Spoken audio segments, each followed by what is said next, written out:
Fire signs, hello! Welcome or welcome back in Purple Teen. Ito yung gabay ninyo para sa araw na ito or sa mga susunod na araw. Hindi ko lalagyan ng specific date. Ayan. So, kung bago po kayo dito, syempre, don't forget to subscribe sa aking YouTube. Like and follow na lang din po yung aking Facebook, Instagram, and TikTok. Send lang po kayo ng private message sa aking FB page kung gusto niyo mag-book ng personal readings. At para naman sa mga nag-aabang ng free readings during live streams po yan. Pwede YouTube, Facebook, Instagram, or TikTok.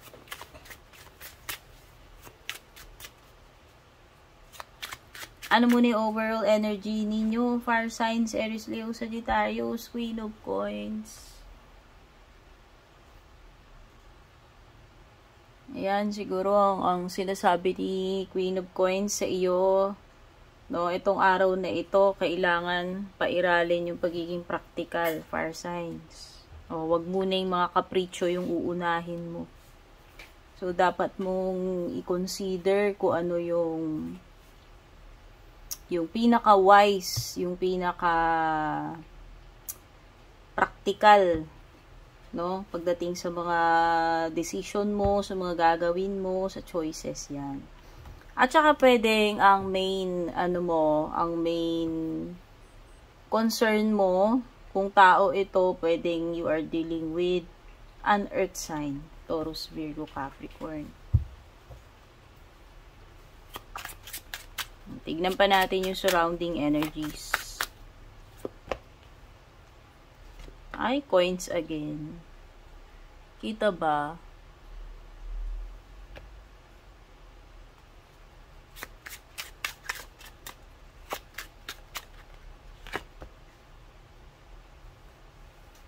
Pwede may mga bagay na kailangan mong bigyan ng focus and effort today or sa mga susunod na araw.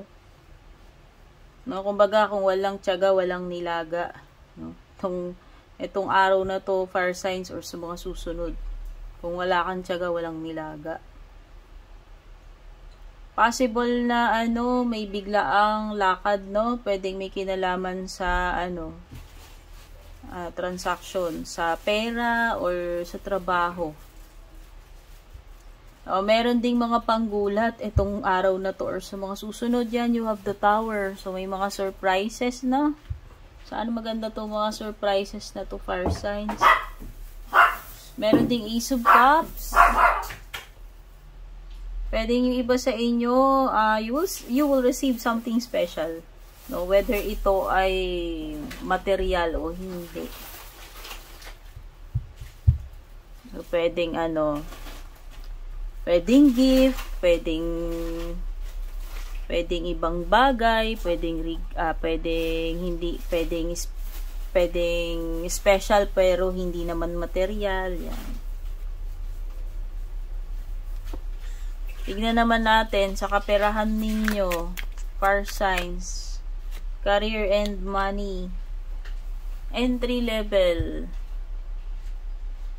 O baka naghahanap kayo ng job, no? Pwedeng yung position na available is entry level or matatanggap kayo sa isang company and pwedeng nagsisimula pa lang kayo, Ayan. And pagdating naman sa love life,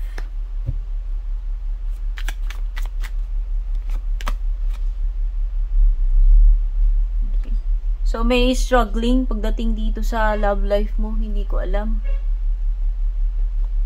Pwedeng nagkakaroon ka ng yung iba dito nag-i-struggle kayo sa paghahanap ng partner na makakasundo ninyo. Yan. Or kung yung iba ko may asawa na kayo or partner, pwedeng merong ngayon, may problem na nahihirapan ka or pareho kayong nahihirapan. Kumbaga parang merong issue or pinagdadaanan ngayon na nag-i-struggle kayo pareho as a couple. Okay, fire signs, ito yung mga nakuha ko dito sa gabay mo. Don't forget to like and share and take care and God bless.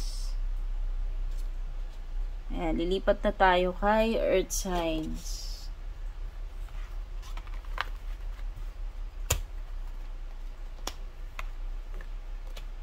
Earth Signs, hello!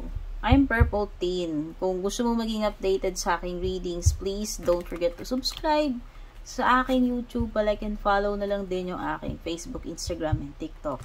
Send lang po kayo ng private message sa aking Facebook page para sa mga interesado sa personal readings, at yung mga gusto ng personal readings, stay tuned kapag magla-live stream ako sa Facebook, YouTube, Instagram, or TikTok.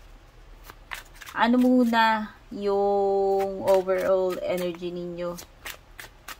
So, Earth Signs, ito yung gabay mo. Hindi ko nilagyan ng specific na petsa kahit kailan mo makita.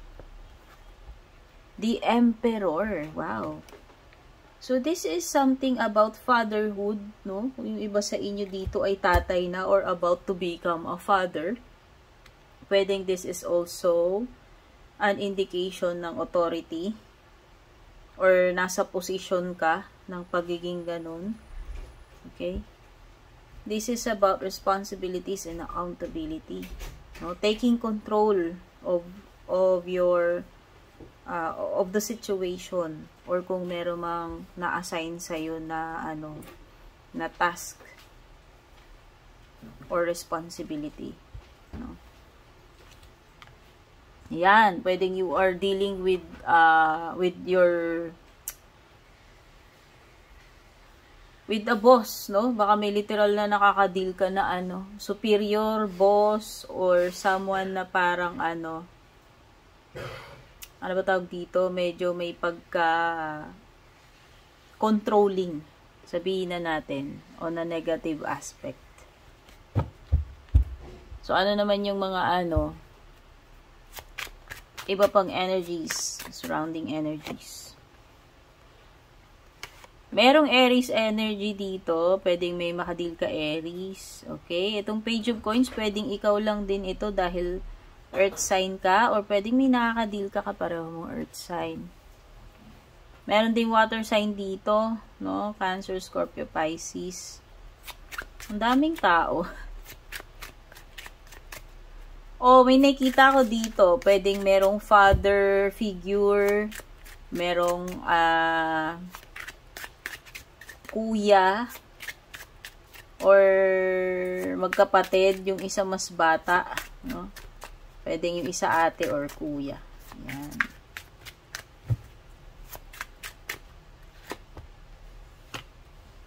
Dami kong nafe-feel na dito, yung parang pagiging, ba dito, curious, or tipong nag-e-explore. Yan, exploration and curiosity. Meron din ako nakikitang dito, gathering, bonding. Yan, may bonding moment. Yan. Whether ito ay sa mga tropa mo, amiga, amigo, or family members, no? May dito parang may celebration. Magician. Pwedeng yung iba dito, bago lang kayo. Hindi ko alam, bago lang ba kayong nagtatrabaho? Bago ka lang ba dyan sa job mo? Sa position na yan? Bago ka ba dito sa isang grupo? Kasi parang merong superior, tapos parang meron yung nagsisimula pa lang. Ayan. Kumbaga may newbie, tapos meron ng pro dito. So, kung i-relate natin yan sa workplace, pwedeng may bossing, tapos ikaw na empleyado. So, kung sa ibang sitwasyon naman, kung hindi naman about sa trabaho, pwedeng yung isa mas superior, mas dominante, mas yun nga, may pagka-bossy, may pagka-controlling, no? Yung binabanggit ko sa negative aspect kanina. Tapos yung isa submissive, kumbaga parang siya yung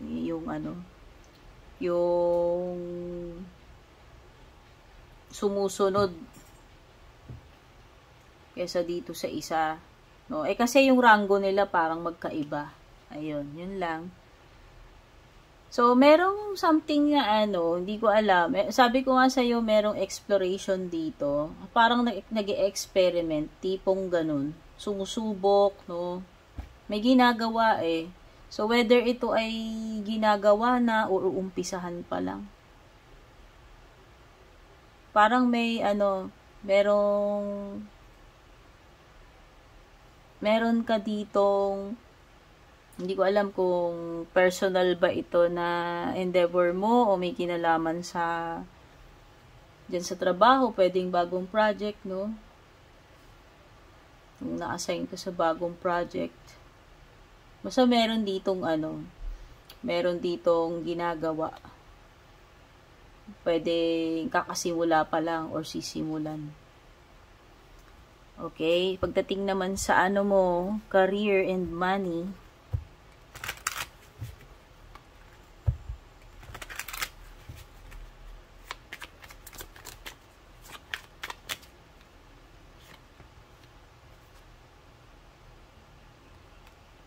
growth ito.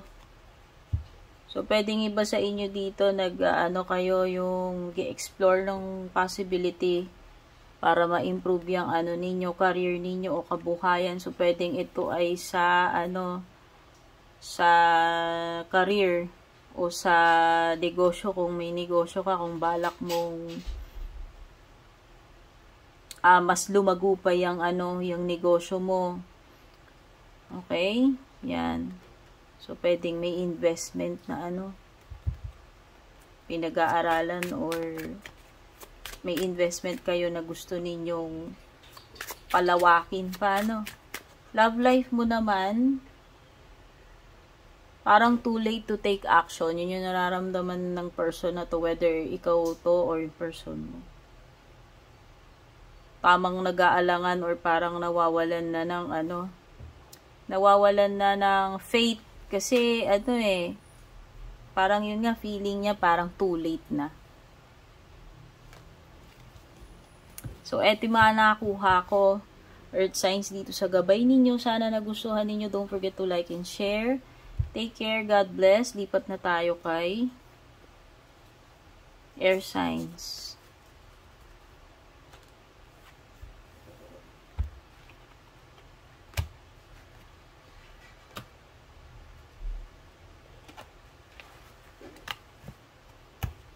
Air signs, ito yung gabay ninyo para sa araw na to or sa mga susunod na araw. Basta kahit kailan nyo ito makita, timeless reading naman ito, hindi ko lalagyan ng specific na date. Ayan, at air signs, kung gusto mo maging updated dito sa ating mga readings, don't forget to subscribe sa aking YouTube, like and follow na lang din yung aking Facebook, Instagram, and TikTok. Send ka lang ng PM sa aking FB page kung gusto mo mag-inquire or mag-book ng personal reading. Yung mga gusto naman ng free readings, stay tuned. Ginagawa ko yan during live streams sa aking Facebook, YouTube, Instagram, or TikTok.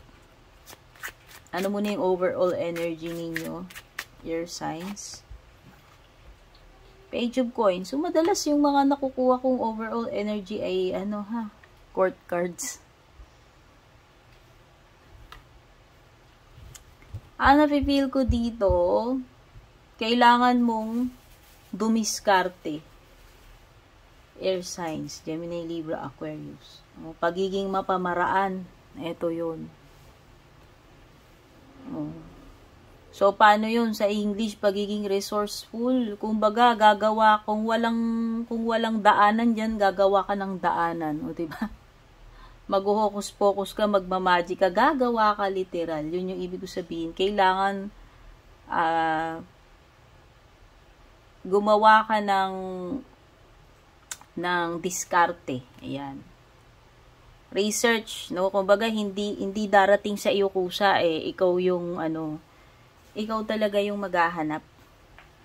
Yun yung napipil ko dyan. So, yung mga ninyo, yung mga talent ninyo sa mga diskarte, kailangan yan ngayong araw na to or sa mga susunod air signs.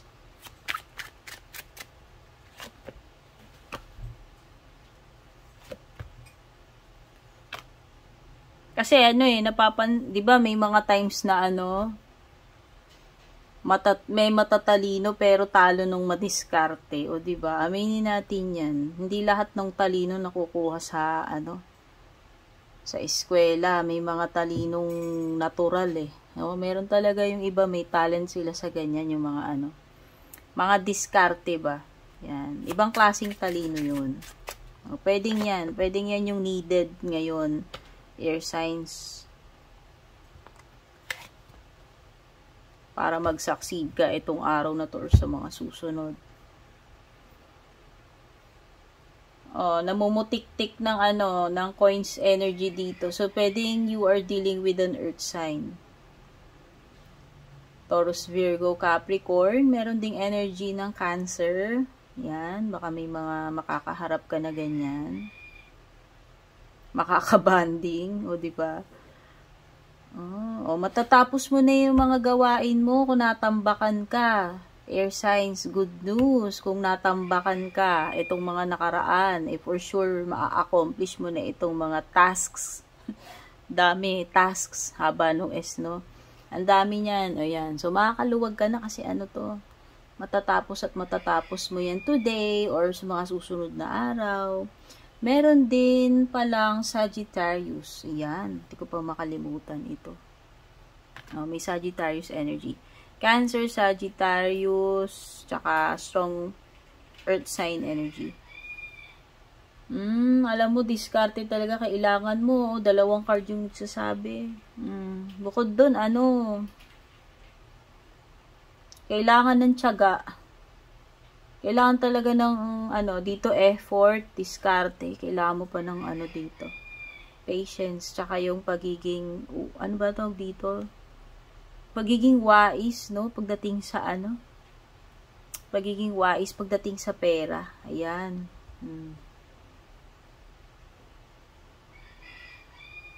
Hindi lang siya diskarte pati yung pagiging practical, pagiging wais pagdating sa pera.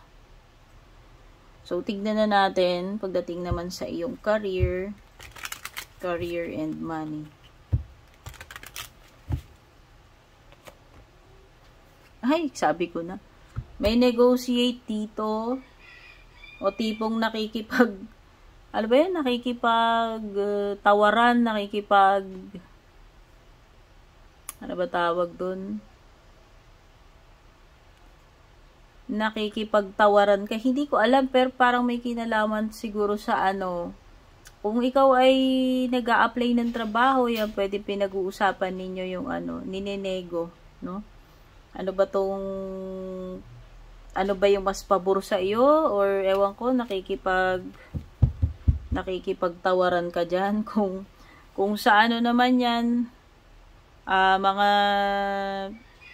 sa negosyo, o baka naman ikaw to, na ninenego mo na mas mapababa yung presyo, hindi ko alam. Kung may mga dealings na may kinalaman sa sa pera or sa negosyo. Okay, kung sa trabaho yan, dinidiscuss yung yung salary, etc. O kumbaga pabor ba sa'yo yan? Na-meet ba yung price tag mo? Ayan, yan yung mga pag-uusapan. So, meron kayong tawaran portion pagdating sa negosyo or sa usapan sa dyan sa trabaho. O baka naman yung linya nyo sa trabaho may kinalaman sa ganyan, ikaw yung nakikipag-usap sa mga clients, tapos tinatry mong inego yung presyo, baka naman mapababa, o baka naman may mga perks, etc. O ayan, hindi ko alam sa ba yun. Sa purchasing ba yung mga ganyan, hindi ko alam eh. Dating naman sa iyong ka-love life-an, air signs. O ayan, iniisip ko ano yung sasabihin ng iba. O ikaw ba to o yung person mo? Ang masasabi ko lang dito, air signs, para hindi kayo magkagulo ng person mo. Kung may mga marites dyan, huwag niyong pinagpapapansin kahit kung ano-anong kinakalat na chuchu na itong mga marites na yan. Okay? Kasi pwedeng yung iba dito, ginagawa nila yan para magkasira kayo. So, ayan, wag kayong masyadong affected much dito sa mga kumakalat na kamaritesan. So, alamin mo nang mabuti. No, halimbawa, kung yung mga kamaritesan na yan, sinisiraan ka or sinisiraan si person mo sa'yo. O bago ka maniwala dun sa mga sabi-sabi, syempre, ano ba yun? I-check muna yung facts. O, importante yan. O, minsan, yung mga chika-chika na yan, yung maliit na butas, napapalaki niya, na-exaggerate, or minsan, mga fake news lang pala. O, so, yan.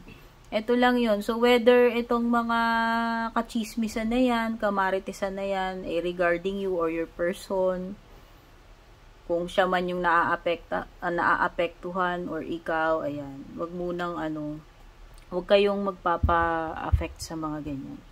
Okay, air sign. So, ito yung mga nakuha natin dito sa gabay ninyo. Don't forget to like and share, syempre. Kita-kit sa ating next reading. Take care and God bless. Lipat na tayo kay last but not least, si water signs. Laging nasa row 4, no? Yan. Ito kasi yung pinakatamang arrangement nung by elements. Kaya sinusunod ko. Hello, water signs. So, ito yung gabay ninyo sa araw na ito at sa mga susunod. Kahit kailan nyo naman po makita ito, hindi ko naman po lalagyan ng specific na petsa. Ayan. Water signs, kung gusto mo maging updated sa aking mga readings, don't forget to subscribe sa aking YouTube. At pa-like and follow na din. Pakidamay na rin yung aking Facebook, Instagram, and TikTok. Send ka lang ng private message sa aking Facebook page kung gusto mong mag-book ng personal readings. At yung mga gusto ng free readings, yan, punta kayo sa aking Facebook, YouTube, Instagram, or TikTok. Abangan ninyo yung yung mga live streams ko. Yan, doon ako nagpapa-free reading. Yan. Para doon sa mga mahilig sa free. Kunin muna natin yung overall energy ninyo. Water signs ay Hierophant.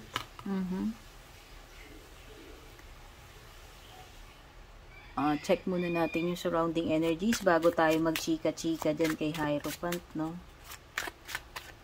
Pwedeng iba sa inyo dito, kayo ay educator. Or member, kumbaga pastor, or basta parang kayo yung nagtuturo, whether sa kung anong community man yan, sa school, sa church, hindi ko alam.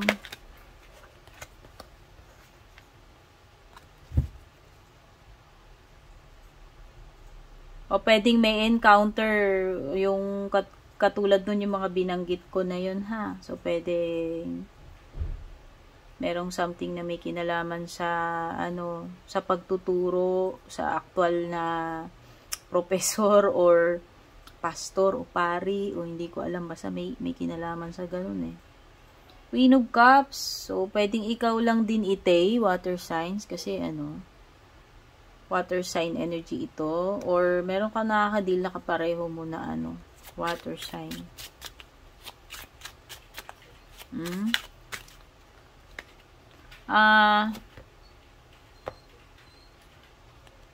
Pwedeng nakikiramdam kayo dito, water signs. Meron ako na-feel dito na kailangan nyo munang manghingi ng advice or blessing bago nyo gawin yung isang bagay. Pwede kasing nakangapa ka dyan, di mo alam, or pwedeng kailangan nyo ng advice, or nangangapa ka sa isang sitwasyon, tinatansya mo kung kailan yung best time na na gagawin mo yun. Yan, sa ngayon nakikiramdam ka muna. Testing the waters, o kung okay ba. Ayan, parang ipinapaliban mo muna, kasi pinapakiramdaman mo kung safe na ba ngayon, okay na ba ngayon, or maghihintay ka pa. Ayan. Pwedeng yung iba dito naghihintay kayo ng senyales muna. O kumbaga, halimbawa, tinoyo yung may tinoyo yung jowa mo. So, syempre mainit-init pa ulo nun. So, yan, parang nakikiramdam ka pa kung kailan kailan ka hihirit or magpapaalam sa lamierda mo, diba? Yung example lang yun. Pero parang ganong energy. Yung tipong ikaw ay nakikiramdam muna. Tapos, meron ditong, sabi ko na nga ba, you have the 9 of Wands. Sabi ko na eh. Naghihintay ka muna. Naghihintay ka muna ng moment. Ayan. Parang may inaabang-abangan ka dito kung kailan yung tiyempo. Yung perfect na opportunity. Kagaya ng binabanggit ko dito. So, ayan. Naghihintay. O, hindi ko alam kung may ina-expect ba kayo bukod dun sa binanggit ko na yun. May ina-expect ba kayong Lazada, Shopee? O ewan, basta parang may hinihintay kayo, na-anticipate nyo any moment pwedeng mangyayari, pwedeng darating, tao ba yung hinihintay nyo or what? Good news ba yan? Package ba yan? Sulat? Basta parang may ganun, no? 5 of Wands, okay, so pwedeng may conflict, no? Hindi ko alam. Mga tipong hassle, ayan, may mga istorbo, whether pwede may mga delays, no? Or biglang magkakaroon ng aberya. Yan yung mga tipong ganyan. Pwede nga iba dito, merong mga clashing, yung tipong may mga kontrahan. At saka, mga drama, etc. Ayan. Mga tipong hindi nagkakasundo about something. Chariot, so pwedeng may Cancer, o ikaw to Cancer, pwedeng ikaw yan. So, nakikita ko dito parang moving forward, travel, no? Pwedeng travel. Whether ito ay overseas or dito lang sa atin. Nakikita ko rin dito, progress, no? So, kung meron ka mang ginagawa, kung ano man yung bagay na yan, ibig sabihin, mag-move to the next level, no? May pag-asenso, may improvement, may paglipat, may paggalaw.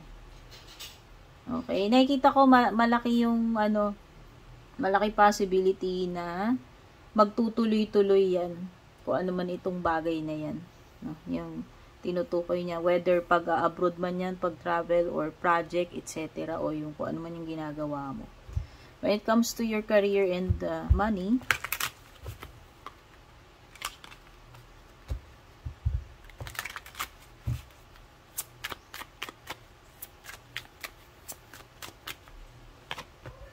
growth,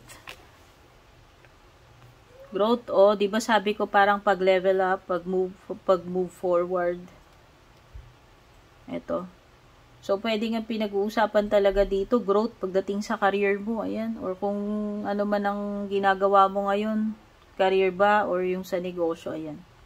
May paglawak, may pag-unlad, may leveling up, yan yung yan yung focus or yung next na mangyayari. So, when it comes to your love life,